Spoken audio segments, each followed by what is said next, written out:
Hi, everyone. It's Besta and Steve. We're a married couple living now in Lisbon, Portugal. We've been here now. We're in our 7th week, and we're both starting to feel more at home. And we had a great experience today at the local market.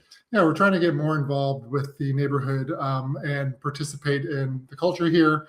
And walking through the Saturday morning market was just kind of eye-opening. I had like a moment where it was like, oh, we're really here and we're incorporated, and I feel so much more comfortable than I did before. I'm loving it. Yeah, so as we mentioned on our sort of grocery shopping, buying food episode, there is a local, like sort of traditional market, which has the vendors with, each one has either a whole bunch of different fish, seafood stuff, or there's one with all the vegetables and stuff, or cheese and breads. And it's just wonderful that they are there, and we have now gotten comfortable enough that we can interact with them. Today, we bought a couple of batatas, which is potatoes, big baked potatoes, from the local stand, and we were trying to speak Portuguese. And then when we sort of stammered a little bit, he started speaking English. And I said, well, we're really trying to learn a Portuguese. He says, okay, I will speak to you in Portuguese. And he went through the rest of the process. So they appreciated our effort, and they were very kind about it. And we're excited to shop there more. The food and the produce and everything is so fresh and lovely looking. Yeah, it was just incredibly colorful. Everybody's very friendly. The buzz in the place was exciting. So I kind of have these visions of us doing that regularly and doing all of our shopping there. I'm excited. I think we will shop there a lot because the food is fresh and we want to support these local merchants. And the energy is wonderful. And it was very crowded on a Saturday morning, which is when we're there today. We did, last time that we had this video, we talked to you about going to the Preserve Cemetery, and we were on the tram 28. You had an interesting experience with a couple of high school age boys? They were younger than that. They're probably middle school. Yeah. And you know, it's funny. I stand out a little bit here in Portugal because I'm tall and I have red hair, which is not very common. So it's very obvious that I am not a native of Portugal, which is totally fine. But I'm standing in the back of the tram. I'm getting kind of thrown around as they're going up and down these hills. And these two young boys next to me are looking at my feet because I wear a size 15 tennis shoe. So big feet. Muito grande. And obviously they knew that I was not native. So they asked me first in Portuguese, then in English, how big my shoes were. So when I told them, they of course pulled up their phones and were trying to figure out what the European size was, which was still very big, and they were. And you told them it was 15? Yeah, is that 15? Yeah, I told them it was 15, and they both went. What? And they were like, "Whoa!" Really ridiculous. But it was a nice interaction, and you were able to speak a little bit to them in Portuguese, and then they had a little bit of English too. So yeah, that was fun. And today, while we were at the market, we've been trying to find Steve some slippers, so like just little bedroom slippers for cool mornings. And there was a slipper place, so this woman was selling clothes and things. So she comes over, and we're like pointing at his feet. Do you have? Yes. She's like, oh no, más grande. Yeah, I don't think she spoke any English. So the little bit of Portuguese we could get to her was just like, I need slippers, and she was just like, no, I can't help you there. But that's the story of my life. I've never been able to just go in and buy shoes. It's like, do you have my size? And then that's what I get. Right. But the overall feeling is we're feeling very much at home. We're starting to feel like we're more comfortable interacting in our environment. We're, speaking for myself, so happy to be here. After 7 weeks, it definitely feels like home. Thank you so much for watching this week's video. We're going to talk about Lisbon being named the most colorful city in the world.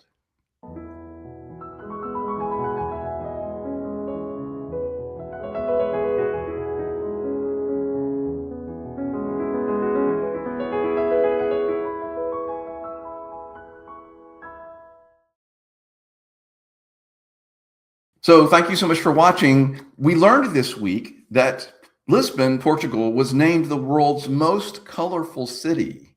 And this did not surprise me at all. So where did this happen? It's a publication called Just Cover, and we read it in Condé Nast, which is a travel publication, of course, which is very well known. And according to the article, there are more than 2.5 million colors in Lisbon. I don't know how they did this. It explains it a little bit, but and Lisbon scored 100 out of 100 as the most vibrant city in the world.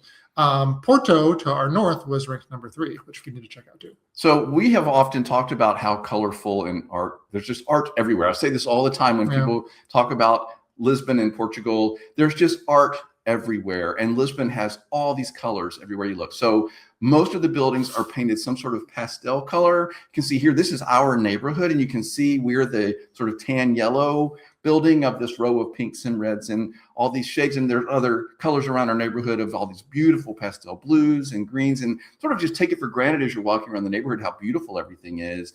But really, everywhere you go in the city, there's either these pastel colors or the beautiful tiles, azulejos, is that right? Azulejos. Yes, I'm working on that. I love the tiles on the building, and they're, very historic. It's a part of Portugal's history for hundreds and hundreds of years.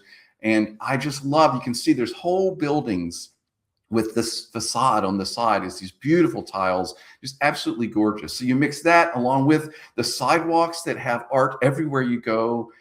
There's art in the sidewalks. There's graffiti all over the city that they sort of embrace that and even create spaces, as you can see on the video here, of places where they have these sort of walls set up for graffiti. Yeah, for murals to be, and every now and then they will change, of course. I love how colorful the city is, and it was sort of affirming to me how beautiful the city is. It made us walk through the city with a different attitude because we wanted to capture some of these frames for this video and to share this weekend.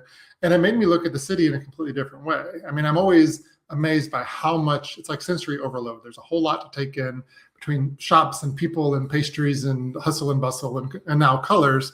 And it makes you stop and look at things differently and say, oh, I never noticed this tile, or this is an interesting shade of blue. I really enjoyed that day. And we did what we usually do is we say, oh, we're going to go out for an hour or two and capture some stuff.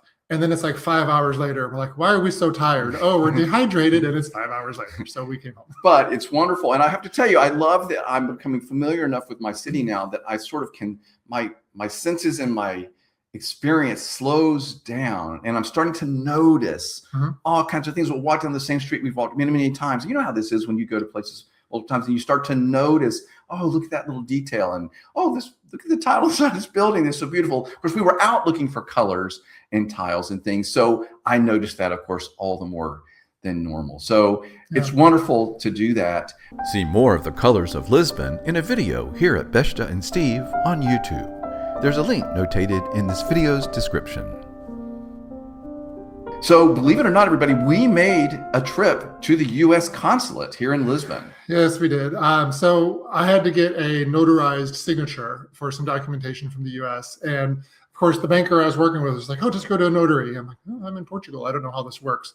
So we found out that you can go to the consulate, and for $50, they will notarize whatever document you have. The kind of document I had, it's different prices for different things.